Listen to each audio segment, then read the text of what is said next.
नमस्कार दोस्तों, logical Hindu YouTube channel पर आपका स्वागत है। तंत्र, शमशान और शमशानी साधनाएं किसी भी पौरुषीय व्यक्तित्व के लिए चुनौती हैं, मगर इसके लिए दृढ़ संकल्प शक्ति, अदम्य साहस और असाधारण एकाग्रता चाहिए। यदि आवश्यक अर्हताएं न हो तो आप किसी भी परीक्षा में सम्मिलित ही न हो पाएंगे। सफलता असफलता की बात तो और है। आज लोग चमत्कारिक उपलब्धियों की लालसा में इस क्षेत्र में कूदते हैं। इन्हें तांत्रिक शक्तियों की चकाचौंध आकर्षित करती है। वे भौतिक समृद्धि और जागतिक कामनाओं की पूर्ति हेतु इस क्षेत्र में प्रवेश चाहते हैं। कुछ तो तंत्र को व्यवसाय समझने लगे हैं, तंत्र को सर्वोत्कृष्ट कैरियर समझकर इसमें घुसना चाहते हैं। यही इलाहाबाद में विद्युत विभाग के एक अधिशासी अभियंता एक दिन सपरिवार मेरे घर आए थे। हम लोग सामने कमरे में बैठे थे। पत्नियां एक दूसरे से अपने अपने पति का गिला शिकवा कर रही थीं। मेरी पत्नी उनकी पत्नी से मेरी अकर्मण्यता की शिकायत करते हुए बोली, ये हर समय पूजा पाठ की धुन में रहते हैं, दुनिया में कोई कारोबार नहीं करते। अभियंता महोदय धीरे से बोले, भाई साहब, स्वयं नहीं करते, लोगों से करवाते हैं। मेरी पत्नी उनकी बातें न सुन आगे बोल रही थी, है ये बहुत टैलेंटेड, कोई भी बिजनेस करें सफलता निश्चित है। अभियंता महोदय धीरे से बोले, बड़े बड़े बिजनेसमैन आगे पीछे दौड़ते हैं भाई साहब, आपका क्या कहना है? बड़े से बड़ा अधिकारी, नेता, अभिनेता, व्यवसाय सब तांत्रिक के समक्ष दंडवत करते हैं। उनकी बातों से स्पष्ट था कि तंत्र सर्वोत्कृष्ट कैरियर समझा जा रहा है। आज के कहे जाने वाले तांत्रिक भी अपनी दुकान कुछ इसी ढंग से चला रहे हैं कि तंत्र व्यवसाय सा प्रतीत होता है। इसी व्यावसायिक तंत्र के लोभ में युवा वर्ग शमशान आता है। छिछली, सतही और कमजोर मानसिकता को शमशान स्वीकार नहीं करता। ऐसे युवक या तो एक आध बार आकर स्वयं आना बंद कर देते हैं, या फिर विक्षिप्त अर्धविक्षिप्त हो जाते हैं, या फिर मृत्यु को प्राप्त होते हैं। मैं स्पष्ट और पूरी दृढ़ता से कह रहा हूं कि तंत्र में ऐसे लोगों की कोई जगह नहीं है। तंत्र का बीज शक्तिवान मन पर डाला जाता है। साहस और उत्साह से परिपूर्ण हृदय उसे अंकुरित करता है। साधना की एकाग्रता से पौध उगती है और परहित में प्रयोग किए जाने पर बढ़ती है। तंत्र अहंत से ब्रह्म की यात्रा है। कुटिलता, चालाकी, लोलुपता, कामुकता आदि का इसमें कोई स्थान नहीं है। ऐसे व्यक्ति कोई भी तांत्रिक शक्ति, सिद्धि नहीं प्राप्त कर सकते। यदि प्राप्त होने लगते हैं तो वे ढोंगी हैं, पाखंडी हैं। तंत्र में छिछलापन, हल्कापन नहीं है। तंत्र में डकैत हो सकता है, कतली हो सकता है, मगर लुच्चा लफंगा नहीं। कहने का आशय मात्र यही है कि तांत्रिक के ग्लैमर से खिंचकर तंत्र में प्रवेश करने की चेष्टा उचित नहीं है। धन कमाना है तो धन के लिए भौतिक जगत में उद्यम करो। यश कमाना है तो सांसारिक मानदंडों के अनुरूप चलकर ख्याति अर्जित करो। तंत्र सूक्ष्म जगत का विज्ञान है। स्थूल जगत की कामनाओं की पूर्ति हेतु तंत्र में प्रवेश करने का विचार सर्वथा अनुचित है। तंत्र की शक्तियों से भौतिक जगत की कामनाओं की पूर्ति ठीक वैसी ही जैसे चिड़िया मारने के लिए तोप चलाई जाए। हाल की ही बात है, एक बार रात्रि 3 बजे शिव मंदिर में पूजन करने जब मैं वापस आने के लिए मुड़ा तो एक लड़के ने अभिवादन किया। मेरे पूछने पर उसने बताया कि मुझसे मिलने के लिए वो 2-3 दिन से भटक रहा था। मैं उसे लेकर पास की पत्थर की बेंच की ओर बढ़ा। बैठते हुए मैंने उससे पूछा, क्या नाम है तुम्हारा? कमलाकांत, उसने बताया। क्या करते हो? मैंने पूछा। विश्वविद्यालय में बीए कर रहा हूं, उसने विनीत भाव से उत्तर दिया। अब मैंने उसे गौर से देखा। 17-18 वर्ष का दुबला पतला वह लड़का अभी किशोरावस्था नहीं छोड़ पाया था। उसकी आंखों से झांकती सरलता, निश्चलता उसके सात्विक होने का संकेत दे रही थी। क्षण भर को लगा जैसे वह मेरा अपना लड़का ही हो। मेरा हृदय स्नेह और पितृत्व से भर उठा। क्या चाहते हो? मैंने आत्मीय मुस्कान से प्रश्न किया। उस लड़के ने झिझकते हुए कहा, मैं भूत प्रेत देखना चाहता हूं। मुझे गहन जिज्ञासा है कि इनका अस्तित्व है भी या नहीं। कई बार रात में शमशान में भी घूमता रहा, मगर मुझे कभी कोई मृत आत्मा नहीं दिखी। तुम्हें मेरा नाम किसने बताया? मैंने जिज्ञासा की। उसने बताया कि हिंदुस्तानी एकेडमी इलाहाबाद में कोई गोष्ठी था। वहीं पर चर्चा हुई तो रतिनाथ योगेश्वर, कवि और कलाकार, ने मेरा जिक्र किया। कमलाकांत ने जिज्ञासा की तो रतिनाथ ने मेरा पता और मिलने का स्थान बता दिया। मैं कुछ सोच रहा था। कमलाकांत ने पुनः अनुरोध किया, मेरी भूत प्रेत से मिलने की बहुत इच्छा है। उसकी बातों से, उसके व्यवहार से, उसके आचरण से एक कोमल स्नेहिल भाव मेरे मन में उठ रहा था। मैंने मुस्कुराते हुए कहा, रबर के दस्ताने पहनकर यदि बिजली का तार छुओगे तो क्या करंट असर करेगा? नहीं, वह अविलंब से बोला। फिर मृत आत्मा तुमसे कैसे टकराएगी? मैंने मुस्कुराते हुए कहा। मेरी बात वह समझ न सका, उलझकर बोला, मैं आपका मतलब नहीं समझा। गायत्री मंत्र कितनी माला प्रतिदिन जपते हो? मैंने प्रश्न किया। 10 माला प्रतिदिन, यदि मुझे ठीक याद है तो। उसने तुरंत उत्तर दिया। तुम मां गायत्री के कवच से सुरक्षित हो। कोई मृतात्मा तुम्हारे इर्द गिर्द आ ही नहीं सकती। मैंने तथ्यों को स्पष्ट करते हुए कहा। मां गायत्री के तेज के समक्ष कोई मृतात्मा आ ही नहीं सकती। तुम जहां जहां जाओगे, यदि मृतात्माएं होंगी भी तो तुम्हारा मार्ग छोड़कर दूर हट जाएंगी। मगर मेरी बहुत इच्छा है भूत प्रेत देखने की। कमलाकांत ने पुनः अपनी आतुरता दर्शाई। भूत प्रेत दर्शनीय वस्तु नहीं है, मैंने उसे समझाते हुए कहा। 5 तत्वों का शरीर दिखता है। उनके पास वायवीय शरीर है जिसमें पृथ्वी तत्व नहीं होता। उनका शरीर मात्र 4 तत्वों का होता है, अतः वे दिखाई नहीं देते। जब वे चाहें तभी उन्हें साधारण मनुष्य देख सकता है। जब मनुष्य उनका आवाहन करता है, वे आते हैं। वे भोग योनि में हैं। उनकी स्वतंत्र इच्छा शक्ति नहीं है, अतः वे स्वयं पहल कर ही नहीं सकते। जाने अनजाने हमारी छेड़छाड़ से प्रभावित होकर यदि वे अपना रूप दिखाते हैं तो देखने वाले पर काबू भी पा लेते हैं। उनके दिखने का अर्थ ही है एक प्रकार का संबंध बन जाना। अब ये अपनी शक्ति सामर्थ्य की बात है कि कौन किस पर प्रभावी होता है। तुम ना समझ बच्चे हो, पूरा जीवन पड़ा है।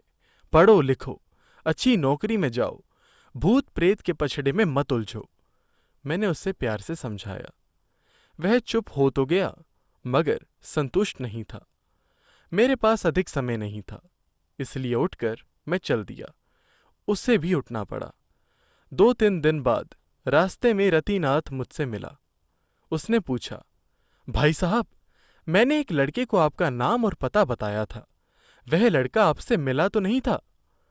मेरे हाँ कहने पर उसने आगे बताया, वह लड़का बहुत अच्छा हाथ देखना जानता है। उनका किसी परिचित का हाथ देखकर ऐसा बताने लगा जैसे लिखा हुआ पढ़ रहा हो। आश्चर्य व्यक्त करते हुए रतिनाथ ने बताया। मेरे मानस पटल पर उस सीधे सरल किशोर की छवि उभर आई।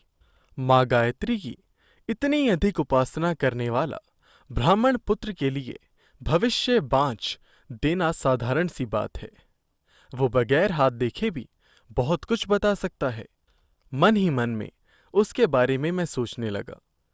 प्रकट में आश्चर्य व्यक्त करता हुआ मैं बोला, अच्छा, उस लड़के ने यह तो नहीं बताया।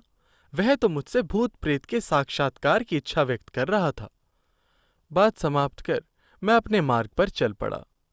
मन कमलाकांत में ही अटक गया था।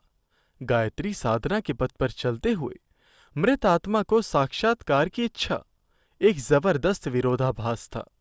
माँ गायत्री की सात्विक साधना में इस तामसी इच्छा से कोई सामंजस्य न था। पूर्व जन्म के कर्म वर्तमान आध्यात्मिक प्रगति में बाधक हो रहे थे। पितृहीन बालक यदि भटक गया तो कौन उसे संभालेगा? मेरा मन करुणा से भीग रहा था। तुम उसकी जिज्ञासा का शमन कर सकते थे, मगर तुमने उसकी बातों को गंभीरता से नहीं लिया। मन में स्वयं को लताड़ा। यदि वह गड़बड़ाया तो? मेरा मन आशंका से हिल गया। एक भाव उठा, हे शिव, उसे फिर मुझसे मिला दो। मैं उसकी इच्छा पूरी कर दूंगा, उसे भटकने से बचा लूंगा। कब कौन सी पुकार शिव सुन लेंगे, कुछ निश्चित नहीं है। कभी सैकड़ों वर्षों से तपस्या करने वाले की और मुंह उठाकर नहीं देखेंगे, कभी एक बार के जल अर्पण से प्रसन्न हो दर्शन दे देते हैं। कभी यूं ही कुछ हुआ क्रियान्वित कर देंगे, कभी बहुत चाहा हुआ नहीं करेंगे। शिव की लीला न्यारी है, इसे पूर्णतः समझ पाना बहुत मुश्किल है। शास्त्रों में इसे माया कहा गया है, भक्तों ने प्रभु की लीला कहा है। तात्पर्य एक ही है। जिस कर्म फल का विस्तार और गहराई बुद्धि से न समझी जा सके, उसे प्रभु लीला समझकर मन को समझा लीजिए। शिव की इच्छा। एक दिन कमलाकांत मार्ग में मिल गया। स्कूटर रोककर मैं उससे मिला। वह भी बहुत प्रेम से मिला। थोड़ी औपचारिक बातों के बाद मैंने उसे अपने पूजन स्थल पर बुलाया। उसने सायंकाल 7 बजे आने का वादा किया। निर्धारित तिथि पर सायंकाल 7 बजे कमलाकांत आ गया। काफी लोग थे, उसे भी बैठना पड़ा। काफी देर तक मैं अन्य लोगों को निपटाता रहा। जब सब लोग चले गए, एकांत हो गया। मैंने उसकी आंखों में देखा, वह कुछ असहज लग रहा था। स्वाभाविक भी था। गंगा का किनारा, रात का अंधेरा, निर्जन सन्नाटा और तंत्र शक्तियों की उपस्थिति बड़े बड़े साहसी लोगों को असामान्य कर देती हैं। मुझे याद आया यश मालवीय कवि और साहित्यकार के साथ एक प्रसंग। एक बार यश मालवीय एक दबंग और क्रांतिकारी कम्युनिस्ट नेता के साथ आए थे। नेता के साथ उनके एक मित्र नेता भी थे। उन लोगों के नाम मैं नहीं लिखूंगा, वरना उनकी किरकिरी होगी। रात्रि 8 या 8:30 का समय होगा। काल भैरव का प्रसाद चल रहा था। थोड़ी देर बाद उन्हें विचित्र अनुभूतियां होने लगी। वे कसमसाने लगे। उनका आत्मविश्वास डगमगाने लगा। रह रहकर पहलू बदलने पर मैंने पूछा, क्या हुआ? ये असमंजस से बोला, बार बार लगता है कि नीचे कुछ रेंग रहा है। यश हंसने लगा। चुहल करते हुए बोला, नीचे सांप है, मगर डरिए नहीं। डरूंगा नहीं। वे चादर उठाने को उद्यत हुए। अब मैं घबराया। चादर के नीचे दरी और दरी के नीचे पैरा था। पैरा में उन दिनों बमनी यानी कि सांप की प्रजाति और गोजर थे। वे किसी को हानि नहीं पहुंचाते थे। प्रतिदिन लोग उस पर बैठते थे, मगर बिस्तर पलटने पर उन्हें देखने पर लोग भयभीत हो जाएंगे, फिर नहीं बैठेंगे। अतः मैंने उन्हें जबरदस्ती रोकते हुए कहा, आप लोग निश्चिंत बैठिए, आपको कोई भी चीज नुकसान नहीं पहुंचाएगी। मगर कम्युनिस्ट भाइयों के मुख का उड़ा हुआ रंग वापस नहीं आया। इतने में खिड़की पर कुछ आहट हुई। वे चौंक कर उधर देखने लगे। एक चूहा पीछे कूदा। वे उछलकर खड़े होने लगे। फिर पाइप से अचानक सू सू की आवाज आई। कहने का अर्थ, एक पर एक असामान्य और अजीबोगरीब घटनाओं ने उनकी मन स्थिति को पूरी तरह ध्वस्त कर दिया था। यश को बहुत मजा आ रहा था। रह रहकर ठहाका लगा रहा था। उस समय मैंने एक कम्युनिस्ट से प्रश्न उछाला, आपको यदि यहां अकेला छोड़ दिया जाए तो क्या आप थोड़ी देर रह लेंगे? उन्होंने भय की उत्तेजना में अपने उद्गार व्यक्त किए। सबके साथ रहते हुए तो हालत खराब है, अकेले तो? यश ने जोरदार ठहाका लगाया और फिर मुस्कुराते हुए उनसे पूछा, आप कम्युनिस्ट लोग ईश्वर और ऊपरी शक्तियों के अस्तित्व को नहीं मानते हैं ना? उन्होंने हथियार डालते हुए कहा, बड़े बड़े कम्युनिस्ट नेता को भी यदि यहाँ ले आया जाए तो ईश्वर और इन सब शक्तियों का अस्तित्व मान लेंगे। यश पुनः हंसते हुए बोला, आपकी यह बात हम कल सबसे कहेंगे। उन्होंने खुलकर अपने हृदय के भाव व्यक्त कर दिए। कल तुम चाहे जिससे कहो, हमें तो घबराहट हो रही है कि आज हम घर तक जिंदा सही सलामत पहुंच पाएंगे या नहीं। उनकी मनस्थिति देखकर मुझे भी हंसी आ रही थी, मगर शिष्टाचारवश हंसी रोके था। फिर भी उनकी बात पर मुस्कुराहट आ ही गई। उन्हें आश्वस्त करते हुए मैंने कहा, आप निश्चिंत रहिए, यहाँ से अपने घर तक आप सुरक्षित पहुंच जाएंगे। इसलिए कमलाकांत का असहज होना स्वाभाविक ही था। मुझे उसकी सामान्य मनस्थिति चाहिए थी। उसे सामान्य करने के लिए मैंने वार्ता प्रारंभ की। सुना है तुम हाथ बहुत अच्छा देखते हो, मैंने मुस्कुराते हुए पूछा। कमलाकांत ने झिझकते हुए हामी भरी। माँ गायत्री की कृपा है तुम पर। लो मेरा हाथ देखकर मुझे भी कुछ बताओ। हाथ उसके आगे बढ़ाते हुए मैंने कहा। कमलाकांत को और भी संकोच होने लगा, मगर मैंने उत्साहवर्धन करते हुए, उसकी प्रशंसा करते हुए उसे हाथ देखने को विवश किया। उसने हाथ देखते हुए बताना प्रारंभ किया। थोड़ी ही देर में वह पूरे आत्मविश्वास से भर उठा। गौर से मेरी उंगलियों पर बने चक्रों को देखने लगा। फिर विस्मय से बोला, भाई साहब, आपके दाहिने हाथ की तर्जनी के नीचे दक्षिणावर्ती शंख बना है। यह विष्णु भगवान की कृपा का विशेष लक्षण है। प्रातः आंख खुलने पर सबसे पहले इस शंख को देखने पर मनोकामना पूर्ण होना निश्चित है। यह तथ्य मेरे लिए भी नया था। ईश्वर की कृपा को समझने का यह मानदंड मेरे लिए भी अछूता था। किसी भी घटना को समझने के ढंग भिन्न भिन्न होते हैं। हस्तरेखा विज्ञ अपने ढंग से देखता है, अंक ज्योतिष अपने ढंग से परखता है, फलित ज्योतिष अपने हिसाब से निरखता है, तांत्रिक अपने ढंग से समझता है, योगी अपनी दृष्टि से देखता है। प्रभु की कृपा अनमोल घटना है जो हर कसौटी पर खरी उतरेगी। मार्ग चाहे जो हो, अभीष्ट प्रभु की कृपा ही है। मिल गई तो हर मार्ग ठीक, और यदि नहीं मिली तो हर मार्ग व्यर्थ। किसी शायर का शेर याद आ रहा है, तू न चाहे तो मुझसे मिलके भी नाकाम रहे, तू जो चाहे तो गम हिज्र भी आसान रहे। थोड़ी देर की बातचीत में कमलाकांत सामान्य हो गया। मैं उसे ध्यान कक्ष में ले गया। उससे आंख बंद कर ध्यान करने को कहा। अपनी इष्ट माँ के स्वरूप पर ध्यान स्थिर रखने का आदेश दिया। मैंने शिव से प्रार्थना की, अपने गणों को आदेश दें, बालक की जिज्ञासा शांत करो। रात का अंधेरा, गंगा का किनारा, तांत्रिक का साधना स्थल, काल भैरव की उपस्थिति, ये सारे तथ्य किसी भी व्यक्ति का दिल दहलाने के लिए पर्याप्त थे। मगर माँ गायत्री का कृपा पात्र बालक भयभीत न था। ध्यान का समय समाप्त होने के पश्चात उसने अपना अनुभव बताया। मुख्य बात यही थी कि उसे शमशानी शक्ति का अनुभव हो गया था। उसने बताया कि आंख बंद कर ध्यान प्रारंभ करते ही एक नरमुंड आ गया। वो मुझे घूर रहा था। दृष्टि से दृष्टि मिलते ही नरमुंड हंसने लगा। मेरा शरीर थरथराने लगा, कपकपी होने लगी। एक क्षण को लगा दहशत तारी हो रही है। हृदय की धड़कन थम गई थी। मैंने स्वयं को संभाला, माँ का स्मरण करके पद्मासन जमाया, रीढ़ को सीधा किया। शरीर सामान्य हो गया। ऊर्जा का सघन प्रवाह रीढ़ की हड्डी में प्रभावित होते हुए चेतना को प्रभावित करता रहा। नरमुंड हंसता रहा।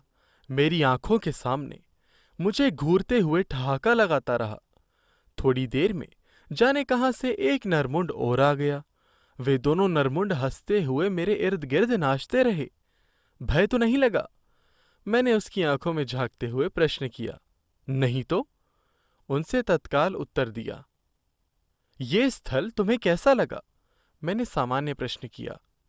इस स्थल पर सामान्य व्यक्ति थोड़ी देर भी न बैठ सकेगा। कमलाकांत सोचसा बताने लगा। ऊर्जा का प्रबल प्रवाह संभाल पाना बहुत मुश्किल है। सामान्य व्यक्ति विक्षिप्त, अर्ध विक्षिप्त या बेहोश हो जाएगा। मैंने अनजान बनते हुए उससे प्रश्न किया, मैं तो शिव का उपासक हूं, शिव के पूजन स्थल पर नर मुंड कहां से आ गया? कमलाकांत जोश में बोलने लगा, शमशान में खोपड़ी का आ जाना स्वाभाविक है, इसमें विचित्रता क्या है? ये खोपड़ी वैसी ही थी जैसी ओघड़ के पास होती है। मैंने पुनः प्रश्न किया, खोपड़ी से तुम्हारी बात क्या हुई? क्या कहा उसने तुमसे? कहा तो कुछ नहीं, वह सामान्य स्वर में बोला, बस मुझे देखकर हंसती रही। रात अधिक हो जाने के कारण मैं उसे अपने घर ले गया। पत्नी को बताया। बालक संकोच कर रहा था, मगर पत्नी ने आग्रहपूर्वक उसे भोजन कराया, फिर उसे विदा कर दिया। मैं आशा करता हूँ आपको यह वीडियो पसंद आई होगी। कृपया हमारे चैनल को सब्सक्राइब करें। धन्यवाद।